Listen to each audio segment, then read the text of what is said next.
Republicans and Democrats have promised us the world. Medicare for all, no child left behind, equity, safer streets, and police reform, an end to the housing crisis, a more peaceful world, and a sound economy. Government is the barrier to all of these things. If you're sick of the lies, fancy slogans, and broken promises, then join us in the Libertarian Party of California and help bring a real free market to the Golden State and help set every individual free. lp.ca.org. That's lp.ca.org.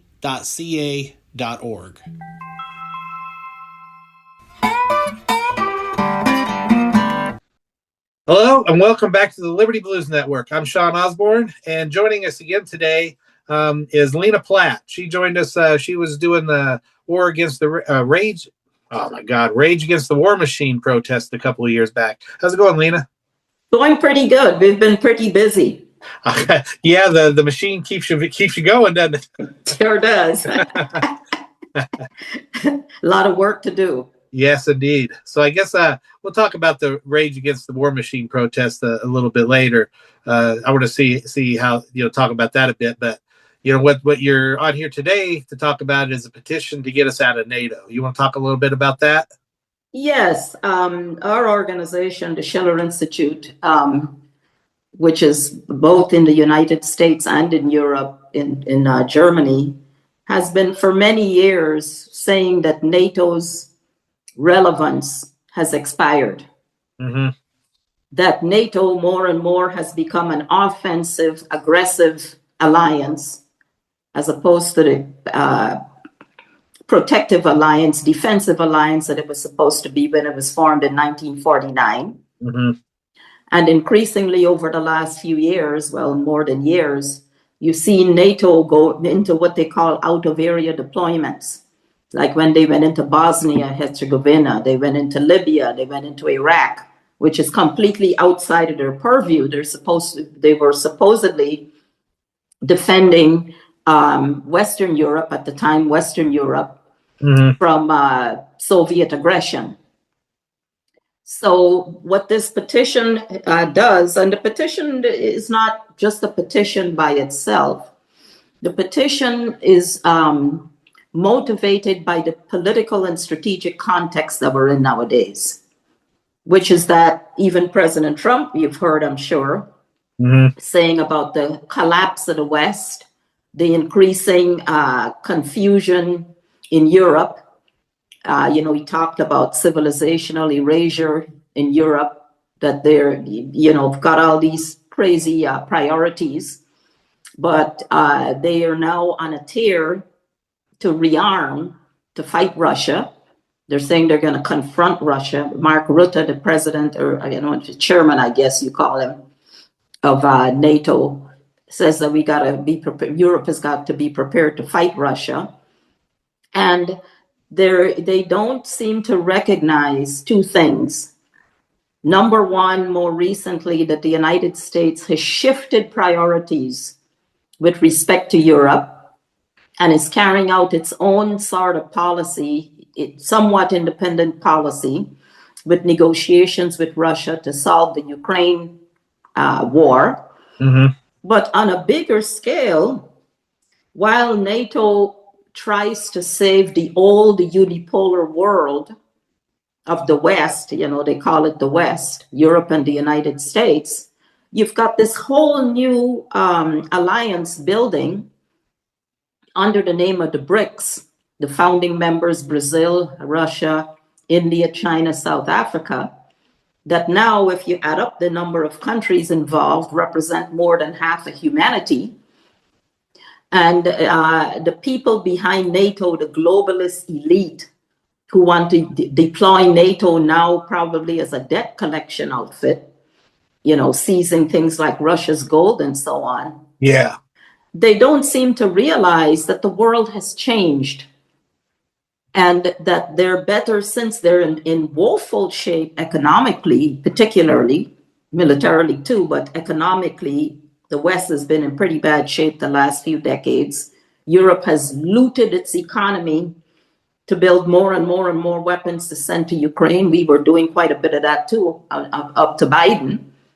And so instead of recognizing that the world is changing and trying to collaborate with the new arrangements in the world, the BRICS, etc., NATO is being, somehow they think that they can be maintained under the old rules of the game that no longer work.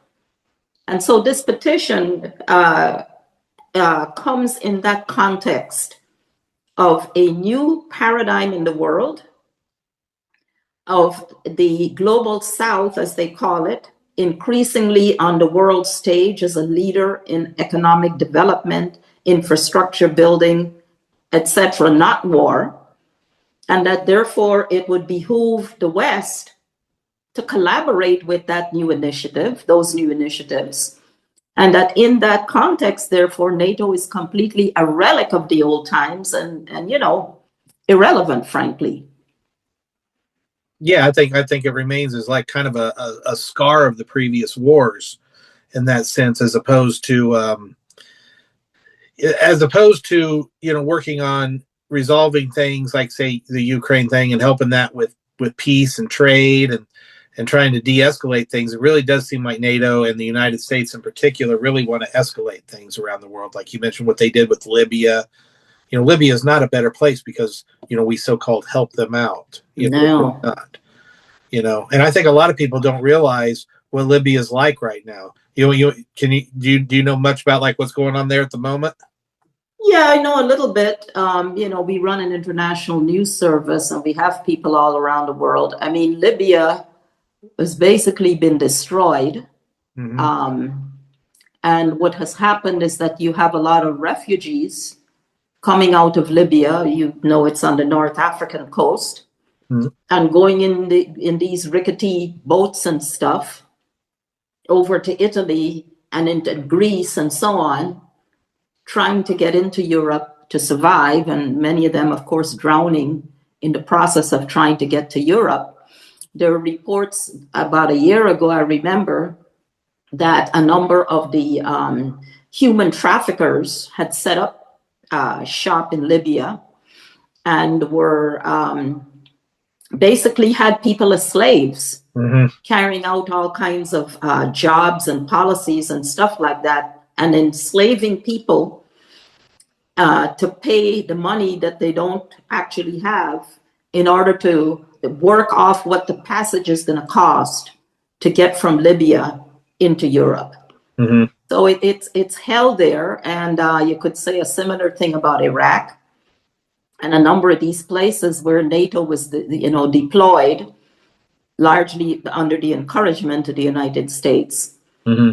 under various guises, weapons of mass destruction, or whatever the particular narrative was at the time, that too many of us in the civilian populations in these countries, bought these narratives and went along with it.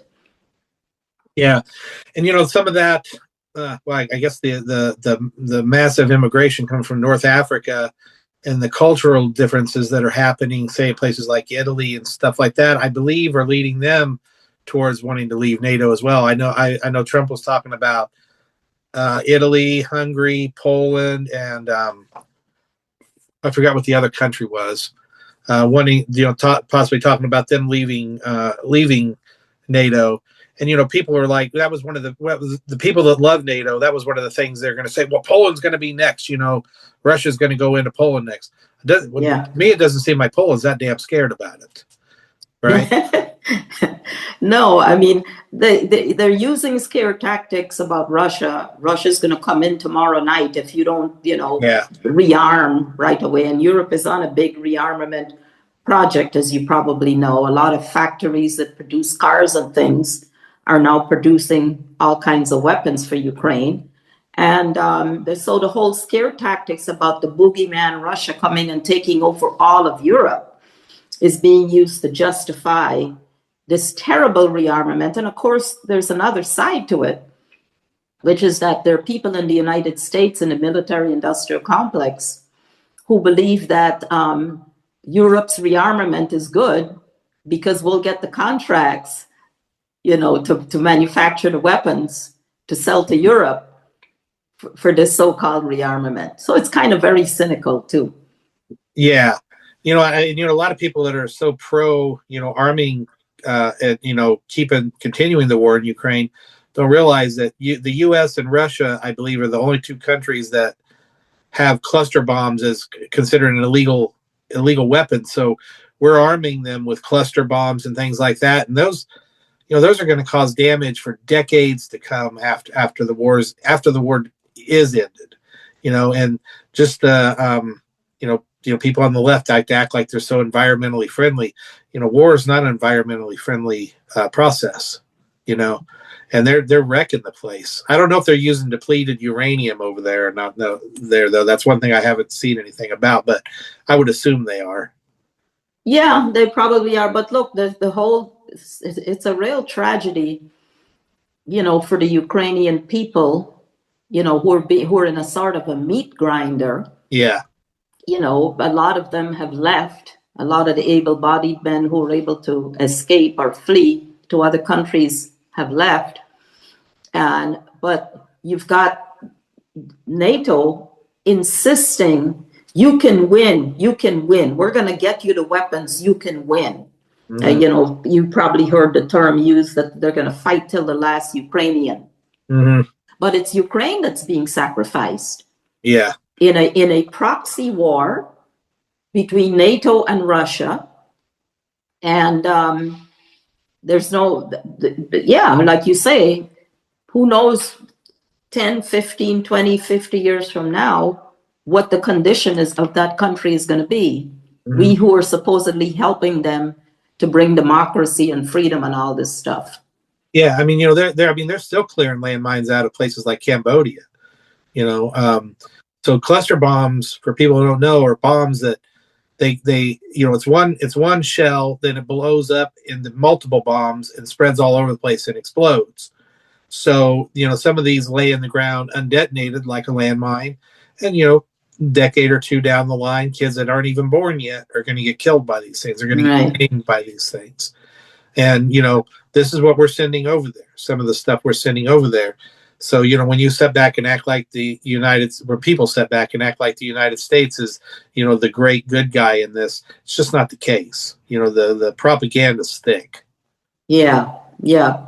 Well, it's interesting that you bring up this whole matter of United States as the good guy or not the good guy, because, President Trump is an interesting case. That they put out this national security memorandum, I guess about a week ago or something now. Not quite. I think it was November the 9th, enunciated a new strategic doctrine. And to some extent, Trump seems to be indicating that he wants to abandon Europe and let them deal with the Ukraine mess and so on. It's not as explicit, but he's, talking about how the war has got to stop, the killing's got to stop. Mm-hmm. But then you have the reorientation towards Venezuela, with the imminent invasion of Venezuela and so on.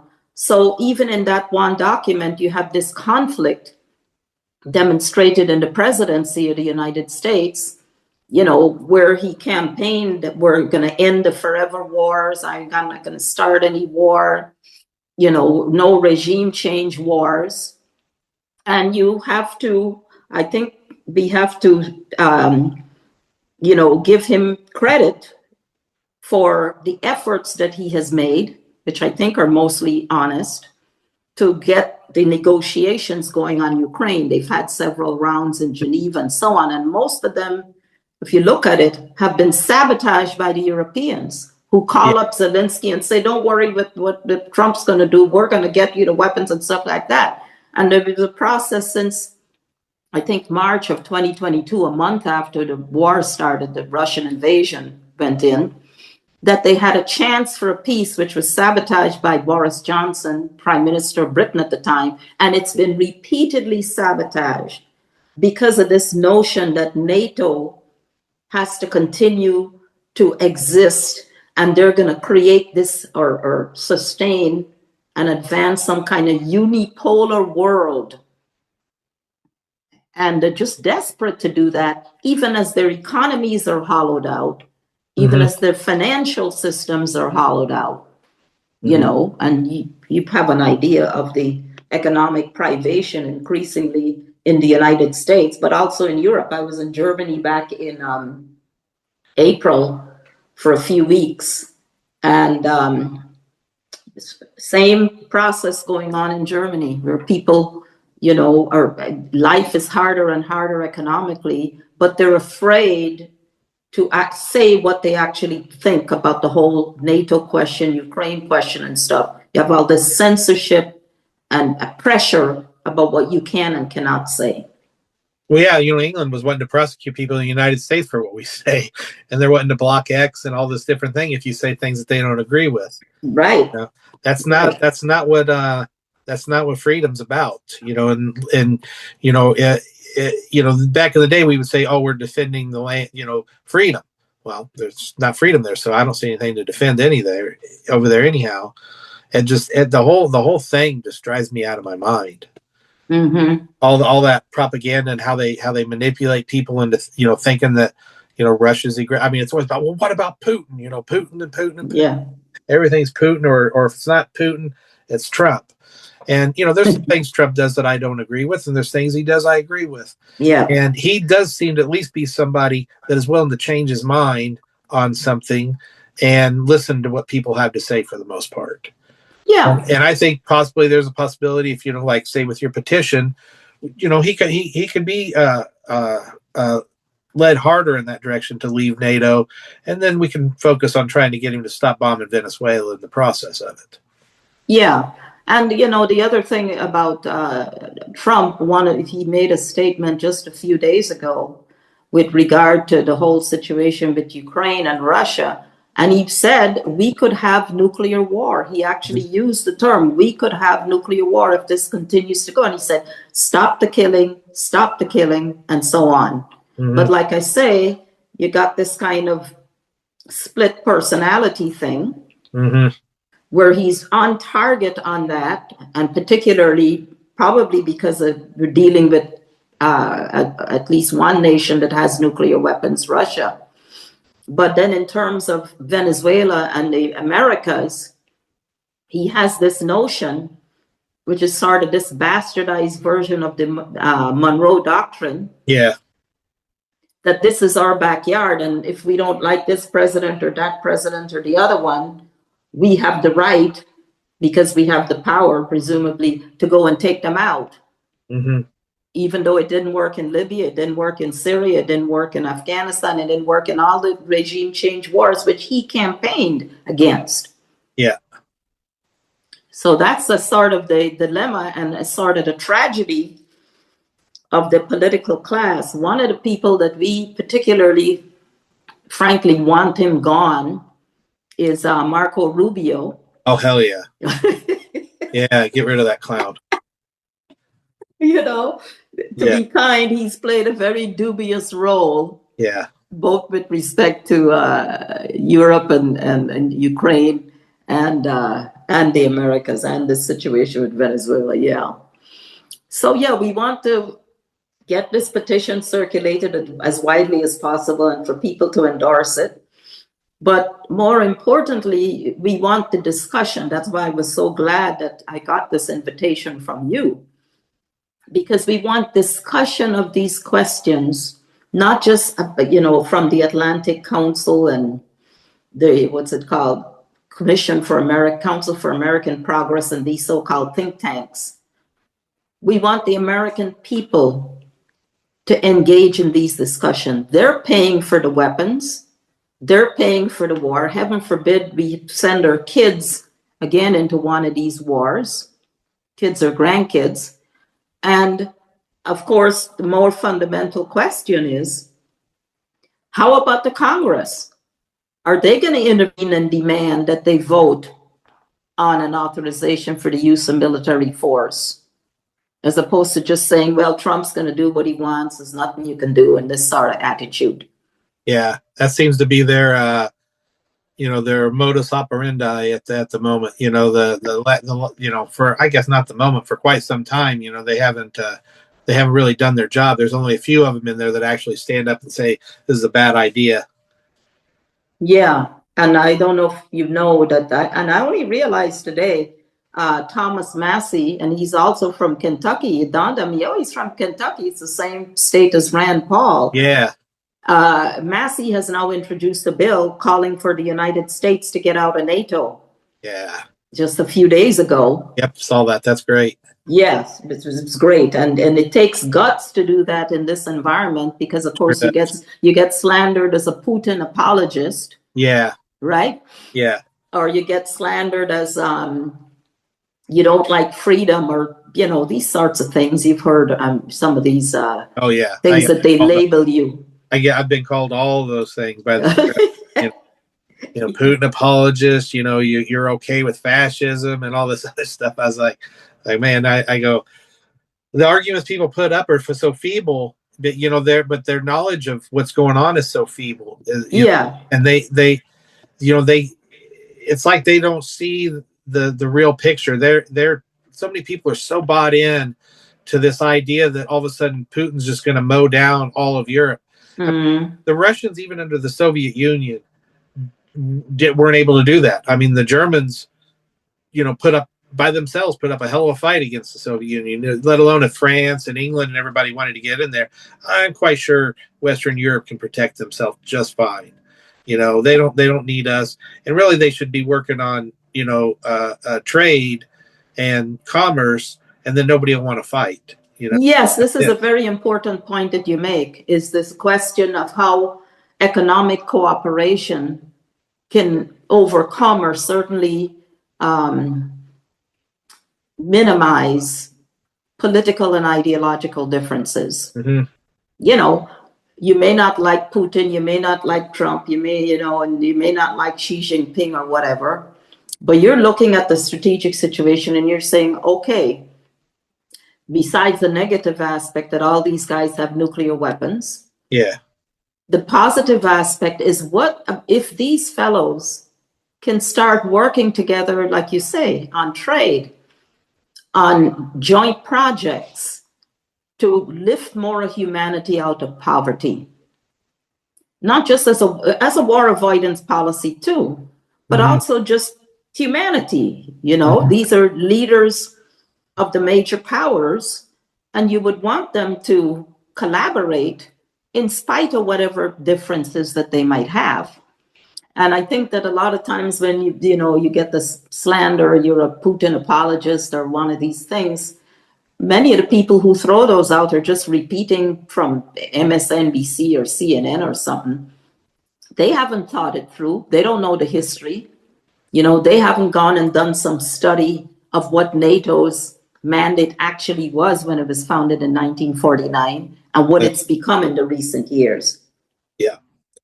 None of that stuff. They don't understand any of that. They don't understand where inflation comes from and why BRICS has become a thing. Yeah. And the more we push hostilely towards places like Russia and China, well, that's more likely they're going to team up, and that doesn't look good for us either. Yeah. Well, like you said, what percentage of the world population did you say that was? The BRICS now represent, I forget how many countries are now members. The last I heard was 22 or something like that. But Nigeria joined recently, Indonesia joined recently. These are big countries. Yeah. And it's over 60%. If you add up the populations, you got India there, you got China there, and stuff like that. Yeah. So you've got this bias from the people who have profited from 500 years of colonialism. Mm-hmm. And now they see the former colonies, because most of these countries are former colonies, South Africa, India, etc., former colonies. Now the former colonies have gotten and developed to the point that have joined together to become a force on the world stage. Mhm. And we're actually, in a certain way, causing more and more countries to join this new union, this new paradigm, because the sanctions and the other things are actually forcing them to look for new investment platforms, to go around the dollar, to trade in their national currencies, because they're being penalized by the sanctions, even if not directly, indirectly, Mhm. with like the Russian oil sales and stuff like that. Mhm. So, so this is where, we go out. I go out into the field, we call it, one day a week. And we put down a book table someplace at the post office. This past Friday, we put down our book table at the downtown area near to the Claremont colleges.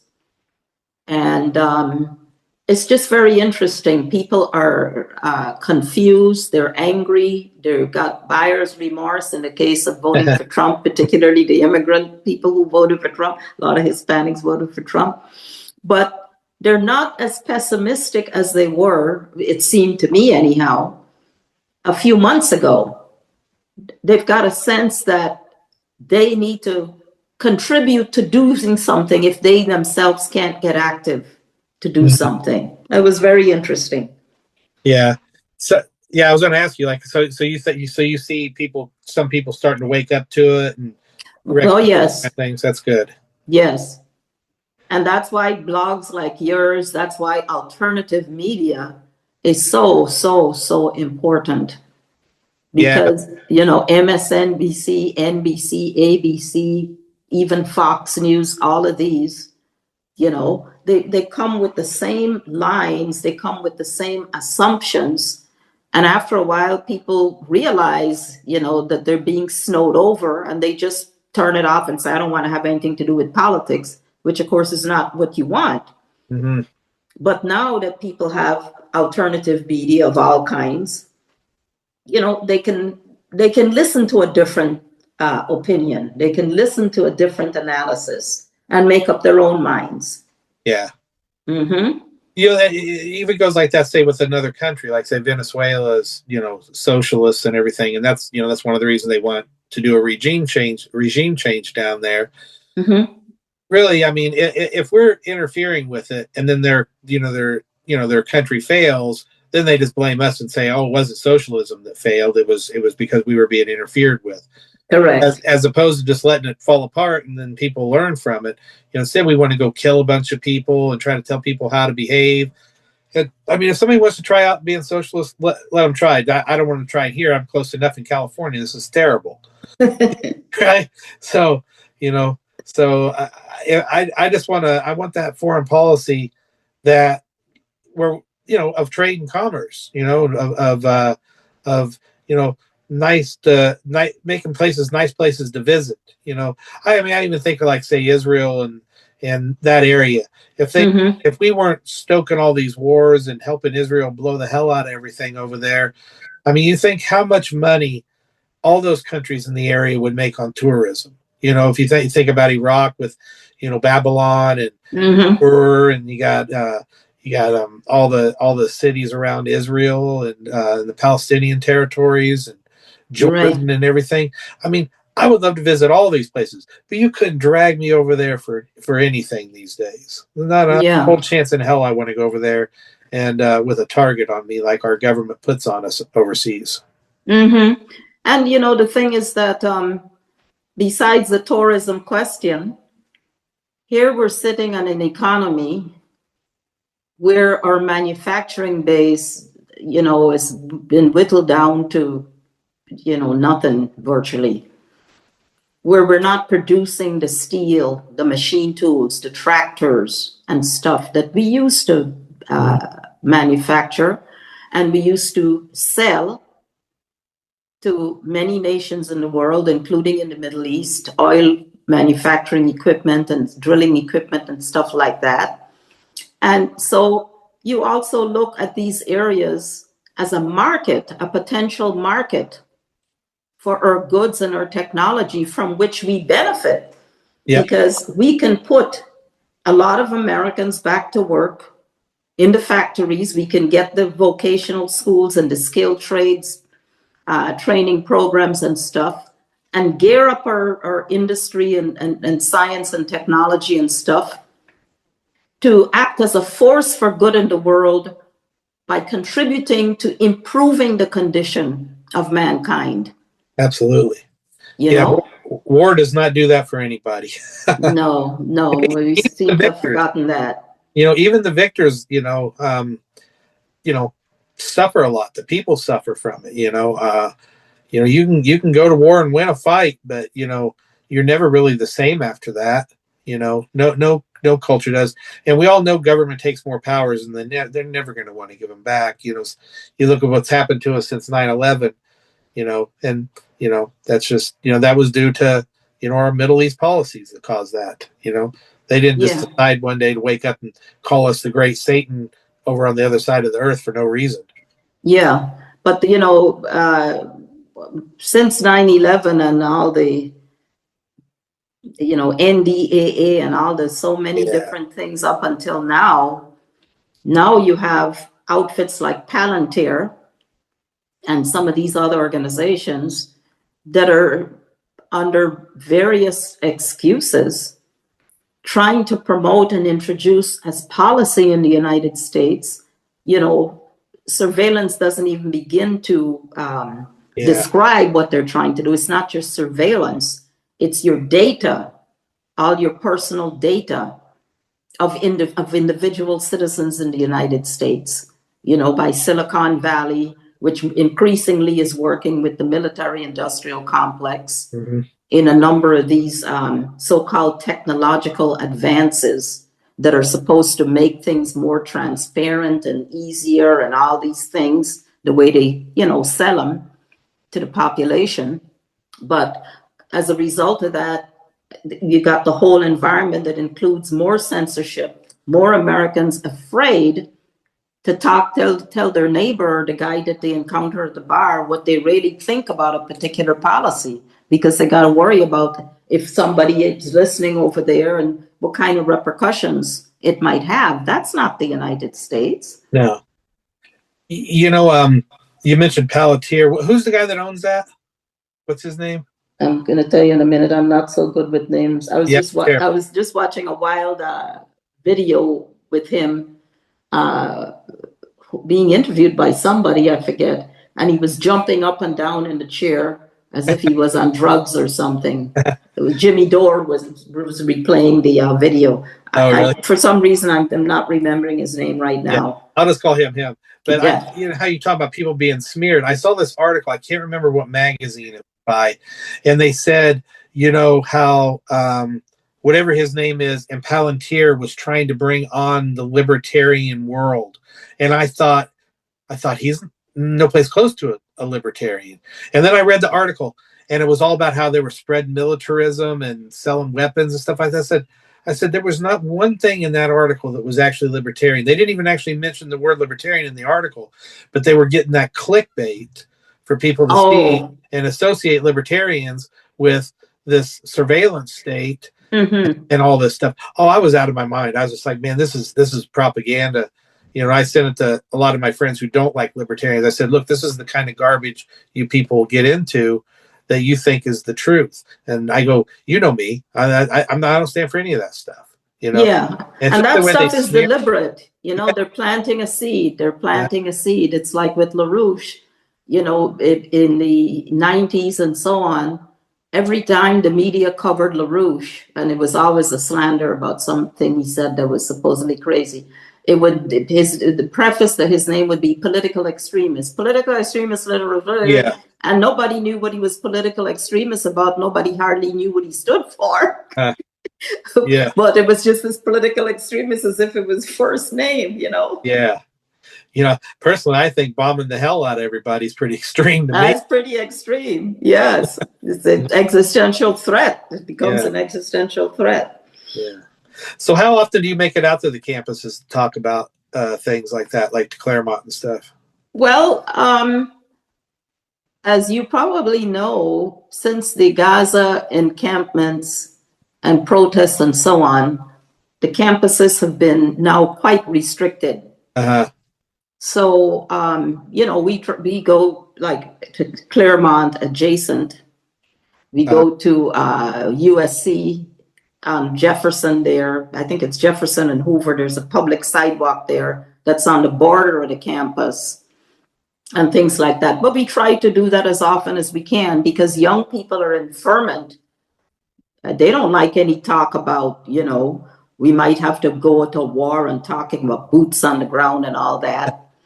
And you probably saw, by the way, or heard last weekend in Germany in particular, they had massive demonstrations of young people. I don't think it was covered much by the American press because Germany is now saying that the young people have to essentially register for a draft, for conscription, because Germany is going to have to go to war with Russia. Europe's going to have to go to war with Russia. So they were we have groups in Europe. In Berlin, there were thousands of young people in Munich and so on, demonstrating and protesting, saying, no, we don't want to be part of this, So in the United States and the campuses and so on, more you get a sense of, at least up to now, there's fear about war, not necessarily their personal, they personally being a boot on the ground, but they're worried about their future. Is the future going to be just more war, and no jobs, can't afford a home and all these things because we're paying more and more for war? So young people are thinking about these things. Yeah, and the face of war is even changing. They're going to be fighting drones and things like that. It's going to look a lot. The battlefield's getting pretty wild up in there with. They're going to be fighting machines and robots for too long, like Terminators. And man, that's all scary as hell. Yeah, but a generation that's grown up on playing these video games and things. That's part of that's how they're trying to lure them into being pro-war, because you can be just such a technological genius, being able to maneuver and direct all these fancy new technologies, robots and this and that are coming into effect. You don't even necessarily have to be physically involved. Yeah, I remember, they do that kind of stuff and see who can do. I remember at the 4-H fair in my hometown of Lafayette, they had the Army had a shooting range set up there, like a thing where you could go up and shoot a rifle and, win prizes for the best shot. And I wanted to do it. And my mom says, she goes, no, they're just looking for recruits. You don't want anything to do with that. Interesting. Yeah. She's like, yeah, they're just looking for recruits, and who can shoot straight. And I was like, oh shit. Yeah, she's probably right. Yep. I was kind of bummed out. I wanted to go shoot the gun, but I was like, yeah, I don't want to go in the Army. Fuck that. And like what you were saying about the young people over there, the only coverage I saw in the U.S. is it's funny how it used to be the left was anti-war. Now it's more people that are a little bit more anti-war, and they keep saying it. The rise of the right in Europe is coming, and they'll talk about Munich and try to draw lines to Hitler and everything. Well, Hitler was from there, and that area, and talk about that and just talk about the rise of the right, because they don't want to go get blown up in a war over nonsense. Yeah, like the Alternative for Germany and groups like that are correctly going after NATO. The head of the Alternative for Germany, the AFD, I think, for the state of Saxony, just made a statement yesterday or the day before in which he was saying that Germany should get out of NATO. That this business that Germany is going to lead the rest of Europe into a war with Russia is just completely insane. Yeah. And he's going to get attacked as all kinds of things that you would imagine. But he had the guts to get up and say something, which probably quite a number of other even political people feel in their guts, but they will never say it. Mm-hmm. And more, you're going to have stuff like that, where the stuff that you're supposed to say quietly, people are going to start blurting it out. Yeah, I try to blurt it out as much as possible. I appreciate that you like blurting it out too. Yeah, Absolutely. Somebody's got to get the ball rolling, right? Blurt it out and see what happens. Yeah. So, how did a couple of years ago, I think it was, or how long ago was it when the Rage Against the War Machine protest was? Was that 2 years ago? Well, it's 2 years ago. It's going to be 3 years ago. Come, is it January or February next year? Oh, wow. Yeah. Wow. Yeah. I can't believe it's been 3 years. Yes. So I know you do you do some stuff with Rage Against the War Machine here in Los Angeles. Do you have any other bigger protests planned for the future to maybe bring a little bit of awareness to this NATO stuff? Well, hopefully the NATO stuff gets resolved in the proper way before next January, February. Maybe not. Maybe that's being too optimistic. But I would frankly hope that the Rage Against the War Machine people, they've been very dormant. As far as I know, they have not been doing much publicly. The second year, which would be 2 years ago, we did some stuff downtown Los Angeles. But there was disarray and internal strife or different things going on at the national level, so that the satellite places were sort of disorganized and nothing really coordinated and powerful took place the way it did the first time. Uh-huh.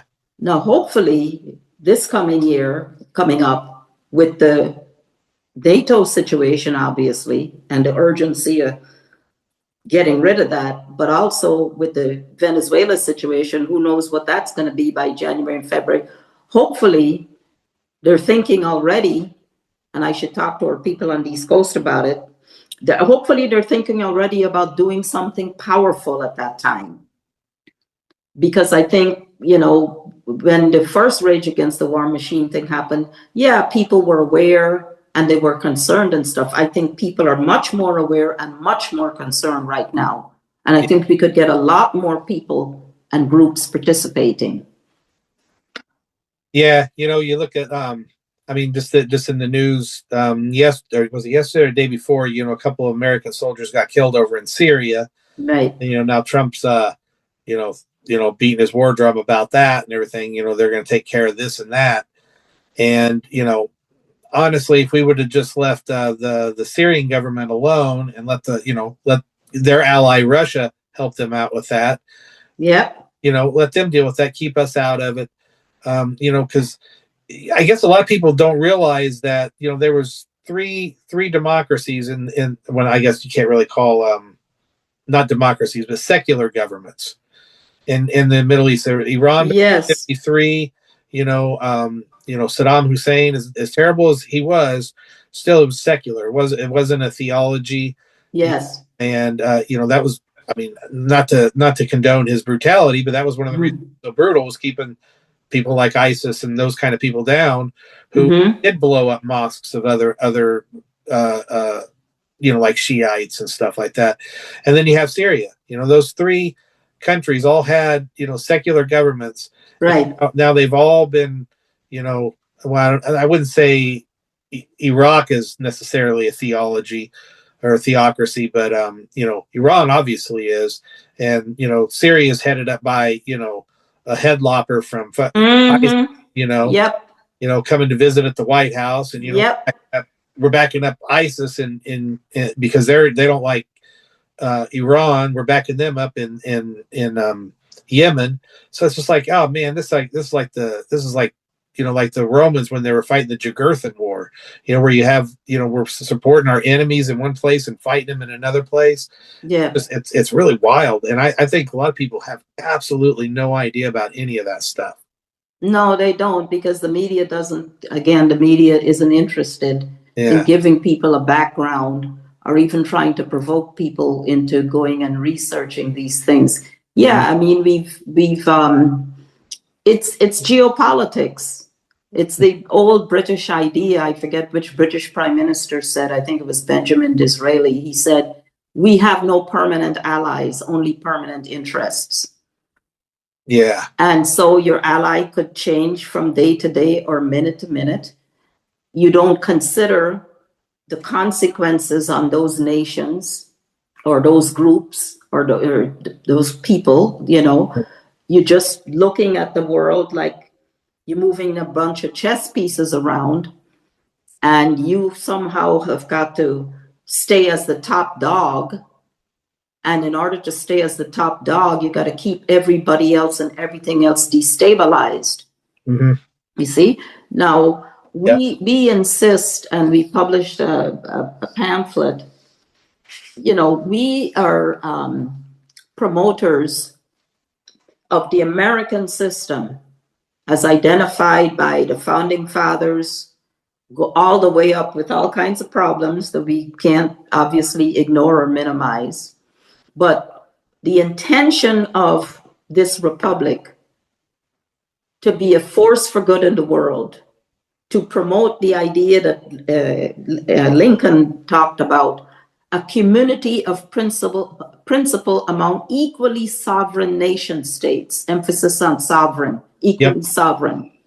And that the United States wasn't just going to be, the shining beacon on the hill and stuff like that. That's a nice sentiment. But that our work and our example was to inspire in other nations, and many other nations, particularly in the Americas. They copied the US Constitution largely when they wrote their own constitutions in the 1860s and stuff like that. Because what that revolution represented in defeating the British Empire and the ideals set out in the Declaration of Independence, everybody aspired to. And the fact that our citizens don't know that, haven't read the Constitution and these things, means that they're susceptible to all these manipulated ideas about what the Monroe Doctrine really is, or what NATO really is, or any of these things. And of course, the experts are on the NBC and CBS and stuff like that. So you got to believe what they say, right? Yeah. To talk about your point about how people made their constitutions or based them on the U.S. Mexico did. They made their constitution like that, and then how'd the U.S. repay them? Oh, they invaded them and took a third of their land. How dare you try to be too much like us? Right. Yeah, and we, unfortunately, even though they're our neighbor, and we can't really exist without each other for all kinds of reasons, including trade, and including now, obviously, we've got a large Mexican descendant population, immigrant population in the United States, several generations now. We've increasingly developed this kind of paternalistic, but big brother in a bad sense attitude towards them. As opposed to a collaborative thing, because we're brothers sharing a border and stuff like that. But the other thing that just came to my mind in terms of this idea of countries modeling their constitutions on the US, on the American, the US Constitution, one of the things we've been writing about is the role of Russia during the Revolutionary War in helping the United States, the colonies really, against the British, and then again during the Civil War. Catherine the Great, the earlier time, and then Tsar Nicholas II. And why? Because Russia, even though we became adversaries later in the Cold War, that's a whole other story, but even Russia saw what these colonies represented in defeating the empire that ran half or whatever it is of the planet at the time with slavery and everything else. Russia saw the promise of this new republic of the United States. And, that history is not taught or told. People think Russia's always been an enemy of the United States. Not to mention Russia working with the Soviet Union, working with the United States in the World War II, the critical importance of the Soviet Union in World War II. I was actually unaware of. I read a lot of history too. I was unaware of anything during, like, say, the Revolutionary War or anything with Russian involvement. We always hear about the Hessians and the French. Right. I hadn't really heard anything about Russians. I knew Russians were out here in California, up in Northern California and stuff. But that was in, obviously, Alaska. But I was unaware of anything else. That's cool. I'll have to look that up. Yeah, Catherine the Great. Huh. And her role in the Revolutionary War. Yes. That's cool. Yeah, I love learning new things to check out because, man, history is fascinating, and I think that's one thing people, our schools in general, have failed on, is teaching people real history. Yeah, because they get into all this, they call it woke stuff. Yeah. All kinds of stuff is now considered necessary for education. Yeah. When things like actual American history, not just a bunch of facts or dates or something like that, but American history in terms of what the intention was at the time of the revolution, and the fight between that current, which we call the American intellectual tradition, versus the imperial tradition. Mm-hmm. And today, NATO represents the imperial tradition. It's the same outlook. Global NATO and all of that. Yeah, absolutely. Yeah. So where can people find the petition at? People can find the petition on our website, which is schillerinstitute.com. It's SCHILLER Institute, one word, .com. The petition is on there. The petition is also on the LaRoucheOrganization.com. LaRouche is LaRouche, organization.com. The LaRouche Organization is one word, .com. Yeah, the petitions are on there, and we'd like people to read it and endorse it and discuss the ideas with other people. Huh? You'll definitely be getting my signature on that. And I think great. Listeners. Great. Yeah. So is that where you say the articles and stuff are printed up there, like where you have articles on these different things as well? Oh, yes, on both websites. Uh-huh. The LaRouche Organization website, the LaRouche Organization is more an American organization. So you have a lot of discussion also of the politics in the United States.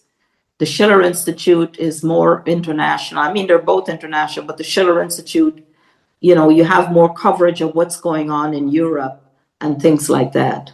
Mm-hmm. So obviously, with the Rage Against the War Machine protest, there was a lot of different groups there. You had communists even there. Some obviously against communism, but none of us want to get nuked. And you had the Green Party and libertarians and all these different groups. What other groups do you work with or talk to that are anti-war groups? Like I know about like Project Pink, but I don't think they're terribly fond of libertarians, so I don't think they joined. You mean Code Pink? Yeah. Well, I talk to them, and I have a sort of they keep a bit of a distance. They don't agree with some of our policies. Yeah. But on Gaza, on the anti-war, they're on the right track. Yeah. One of the groups that was very vocal when we were there for the first Rage Against the War Machine thing was Arab Americans for Syria. Uh-huh. And at the time they were fighting to get the sanctions, the so-called Caesar sanctions, removed from Syria. It was terrible sanctions. Mm-hmm. So that Syria could live and develop and feed their people and all that. Now, I think Trump has gotten rid of some of those Caesar sanctions, but of course he's put the head chopper in as president. And then there were other kind of just individuals or some people from South Central. It's called the Urban Initiative. Uh-huh. They participated. And we had a group from Bakersfield that came down. I don't remember the name of it actually now. But, like I was saying earlier, a lot of these groups kind of not really disappeared, but the focus was lost because they the every year sort of demonstrations that should have happened didn't happen. And I'm hoping now, both because the NATO thing has become such a hot question and the Venezuela question, that we can revive that spirit and revive the kind of activism that we saw with a number of groups, like you say, they didn't agree with each other on a number of things. But the most important thing, which was the existential question of war, nuclear war, the danger of nuclear war, you said, okay, we can work together to stop that, and we can discuss the other issues that we got difficulties with later, but let's address this question, this existential question now. Yeah, that's what I like, because I mean we all agree on that. We together, I think we can all make that happen. We can work out everything else later. That's why I was kind of, because like I always follow Project Pink, and I see them, and I think Medea Benjamin does a good job talking anti-war stuff. I was kind of bummed out. He sure does. I was kind of bummed that she took such a hostile stance towards libertarians, but I wasn't terribly pleased with that. But I mean, she does good work when it comes to anti-war stuff. So you got to give them credit where it's due. So yeah, was it the particular issue that that she disagreed with you guys on? I never heard anything in particular. I just didn't want to associate, and I was just I don't understand that. Anybody that wants to keep us from getting nuked, I don't mind associating with on that topic. Like I said, even if we disagree, I don't mind having a beer with somebody and talking about things and discussing different ways to go about things. That's friendly, and it's good for the economy. Everybody's spending their money and supporting small businesses and stuff. There's a lot of things we can do and be friendly and discuss things with people that we disagree with and come to a conclusion, as long as we haven't gotten nuked, right? Yes, exactly. And Mrs. LaRouche promotes the concept, which she's been a scholar of Nicholas of Cusa, this idea of a coincidence of opposites.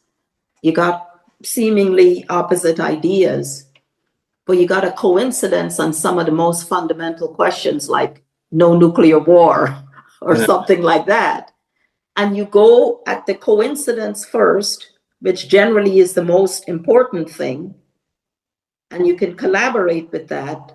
And then the other things, that are not as important, the other issues, can be addressed only after you can have this meeting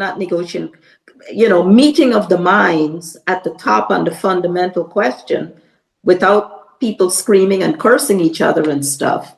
And then you can deal with it, and some of the differences won't go away. You don't want everybody to be the same, but that's part of the whole process of, being a citizen of a republic, is you have this dialogue among the citizenry about the policies that are important for the nation. Mm-hmm. And we got to bring that back, this consent to the governed idea, where we don't just say, oh, I think they voted, I'm against that, what they voted for. Oh, yes, I'm a thumbs up for that, what they're voted for, where we're reacting to what the Congress does after the fact, mm-hmm. as opposed to the consent to the governed, which is that we consent first and give them the permission to go to war or not war, or whatever particular issue it is. Yeah. Some of my more conservative friends, they love I guess technically they overthrew the Syrian government right before Trump got in office. So I don't know if he would have gone through with that, but then he just continues with the whole taking that stance towards Iran, and bombing the hell out of Iran. Mm-hmm. Like, oh, we got to keep them from getting nukes. I'm like, Pakistan's had them, and we haven't got nuked. North Korea's got them. We haven't got nuked. Like, well, they don't have missiles. Well, they could easily put it on a submarine and float it over here in Santa Monica Bay, or offshore and blow stuff up. These arguments are pretty feeble. And, if we weren't harassing these countries, they're not going to want to blow us up. We're not affecting Iranians' lives in any way, shape, or form. If we don't have sanctions on them, and aren't helping starve their people so that they'll throw their government. I think so many people don't realize what our sanctions have done to these countries, and the amount of innocent people that they have killed with sanctions from keeping food and medicines from people. Same thing Israel's doing to the Palestinians. Yes. I mean, it's terrible. And then they act like they want to act like they're on the right side of history, and I'm sorry, I just don't see it that way. Yeah, no. And the other thing about the sanctions is that it has a blowback on us. Yep. It actually ends up affecting us, not just our economy and so on, but it affects our relations with other nations when we're seen as just sanctions, punishing. Now, with Iran, I mean, one of the good qualities that Trump sometimes demonstrates is that he'll talk to Kim Jong-un. Yeah. Mm-hmm. He'll talk to whoever. Why doesn't he talk to the leader of Iran? They haven't bombed us. They haven't done anything terrible to us. If he can talk to Kim Jong-un and so on and so forth, and if you have the confidence that we profess that our system is superior, then we shouldn't have any fear in talking to another country with a different system. We may actually win them over, quote unquote, to our system if we actually are confident about the rightness, the correctness of our system. So we shouldn't be afraid, to talk to Iran or talk to Maduro. I guess Trump talked to Maduro in Venezuela just for a few minutes and stuff like that. Yeah, I think I remember when 9/11 happened. I remember them showing video of people protesting against the attack against the U.S. in Tehran. They were all marching with candles. Yes. Candlelight vigil. I mean, and these are the people that we are starving with those. Yes. We're not making friends. No, this is the thing. We're not, we think that, I mean, we somehow think that what we're doing is fighting for their freedom and democracy for these people.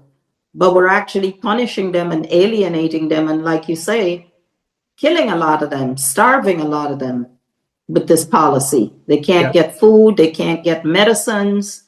You think of Cuba, for example, right? Where they've been under sanctions for 50 years or 6 years or whatever it is. They can't get food and medicines.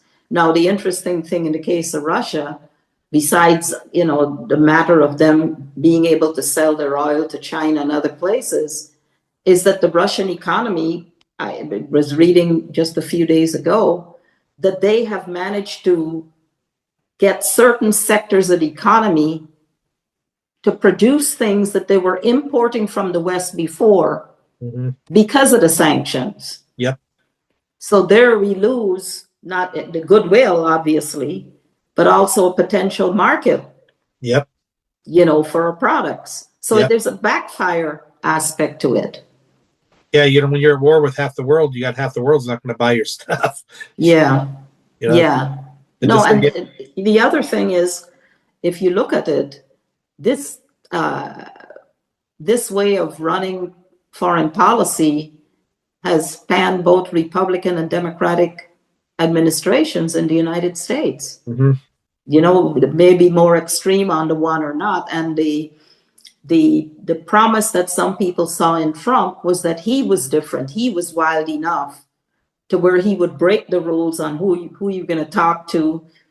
And, we're going to lift some of these Biden sanctions and this sort of thing. But unfortunately, some of it he's done, but then he's gone in the other direction, gone bad, in the other direction.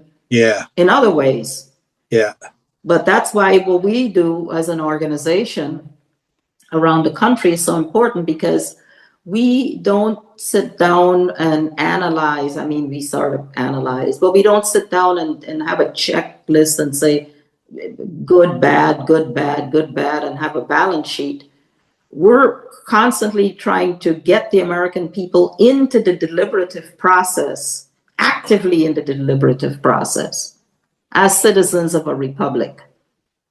And that's the activism that we always insist is necessary beyond just reading stuff on the internet and things like that. That you got to then take those ideas and get into a debate with your neighbor or get into a dialogue with the guy at the bar. Hey, did you hear this thing today, such and such? As two citizens or as six citizens at a bar or something, you get a discussion going about policy of your nation. Yep. Yeah. I mean, that's the way the Republic was formed, right? They talked about it at a bar over a beer. Yeah. These great ideas. Maybe smoking a little weed at home. Well. I think about what a wonderful world we could have if we could have those discussions. I've noticed, though, that I came to libertarians for more civil liberties and anti-war stances, and I learned more about economics over time. But I find some of the people I know who are more on the left, they seem very unwilling to talk about things. I've heard them say it on multiple occasions. Oh, I can't talk to you about this. A lot of them just shut down and refuse to talk. They have the mindset up, and it's like, and I really feel as though they've lost their cognitive, their ability to detect cognitive dissonance or how to think critically, because you question them on something, and then they just melt down.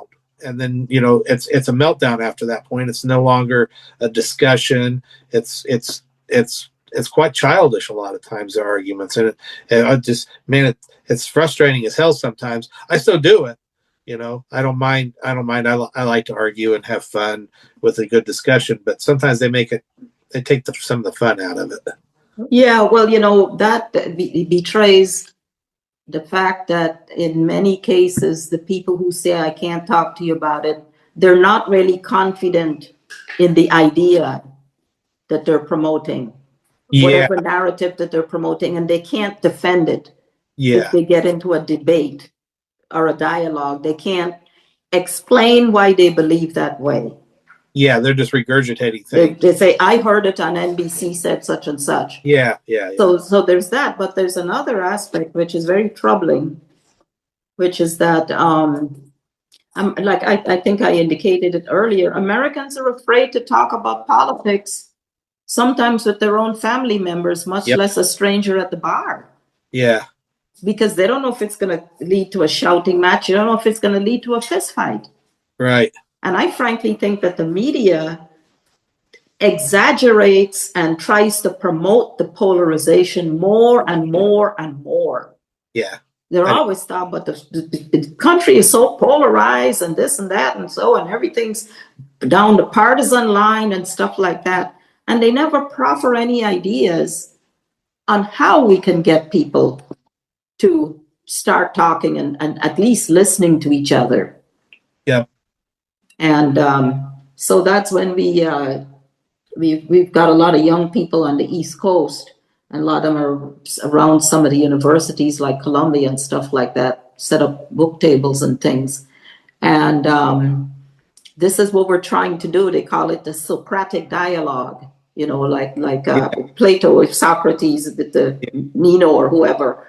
And, to get not just I agree, I don't agree, sort of a binary way. The world works in a binary way. Are you for it or against it?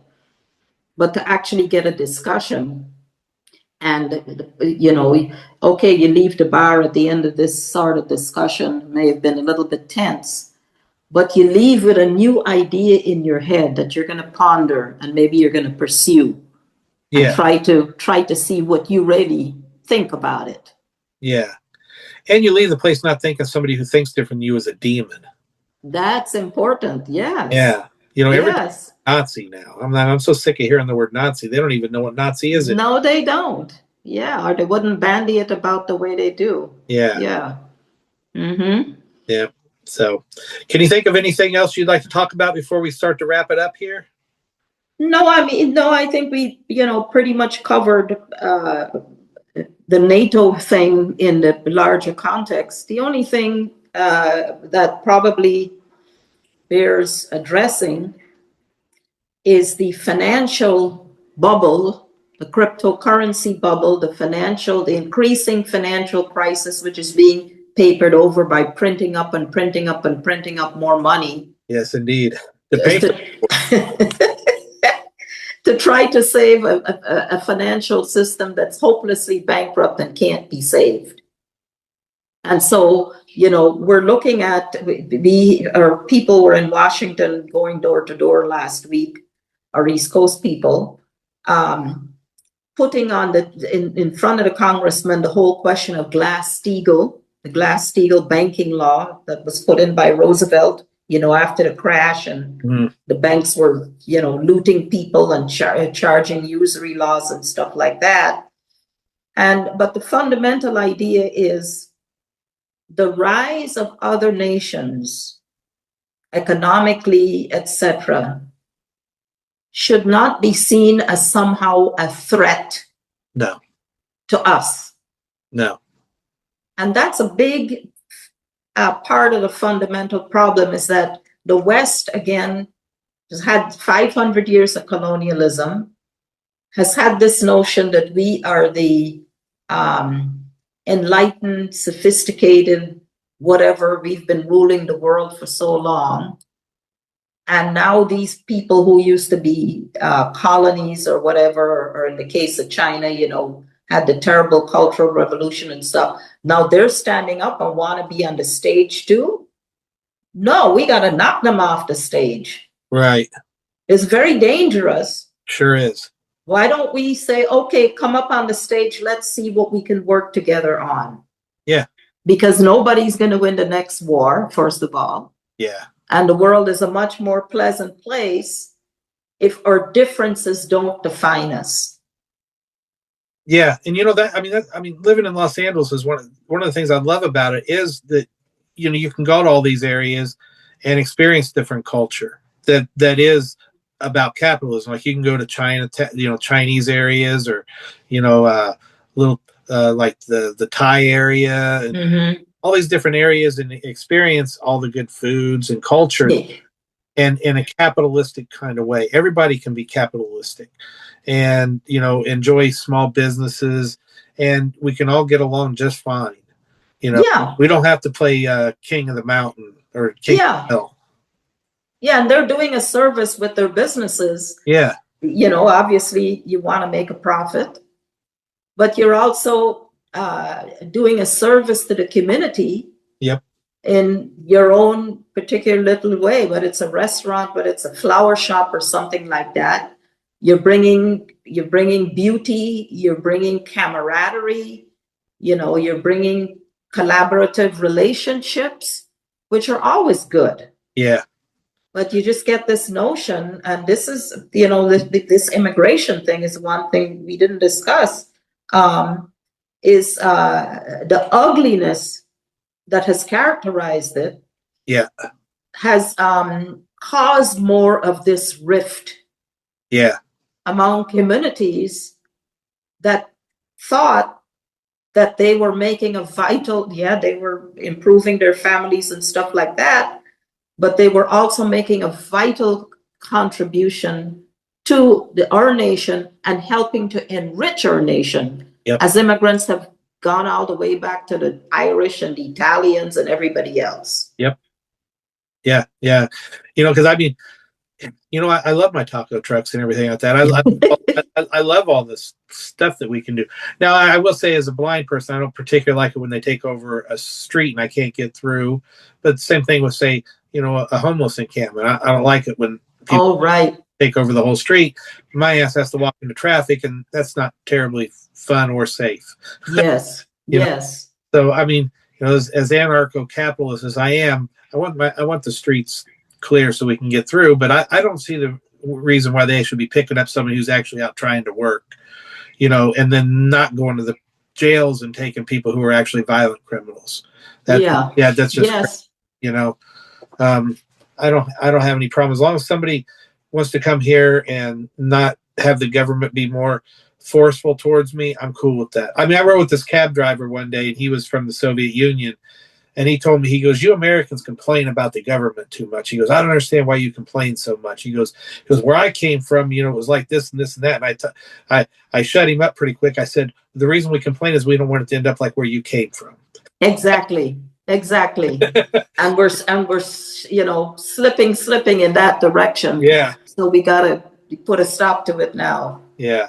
Yeah. And talking about the financial thing, I mean, that's what prompted BRICS to get together, was the fiat currencies in particular, all this stuff. I'm a big fan of gold and silver myself, Yeah, but you know what's going on with gold, right? And silver. Up. Yeah. Up and up and up. And I heard that they did something the other day I didn't understand. Like I said, I'm not a financial person. My grandpa taught me when I was a kid, gold and silver are good, property's good, paper money, not so much. Right. Mm-hmm. And so I learned that as a kid, but I saw something that one of the banks or something did something. They raised the silver thing by 10%. I had no idea what that meant. And everybody said, oh, they're trying to knock the silver price back down. And everybody's like, well, that's good. Let them knock it down $10 so that we can buy the dip, because it's going to continue to go up. Yeah, that's what they're saying.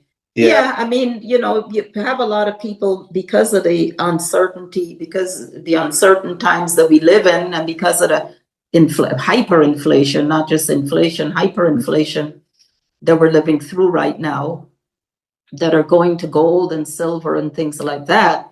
Mm-hmm. But, Lyndon LaRouche always said, and of course he supported a gold reserve system, gold reserve dollar, and always decried what Nixon did in 1971. Mm-hmm. But he also said to the people, these are just individual citizens who are buying gold and silver and stuff like that. He also said, when push comes to shove, you're not going to be able to eat gold.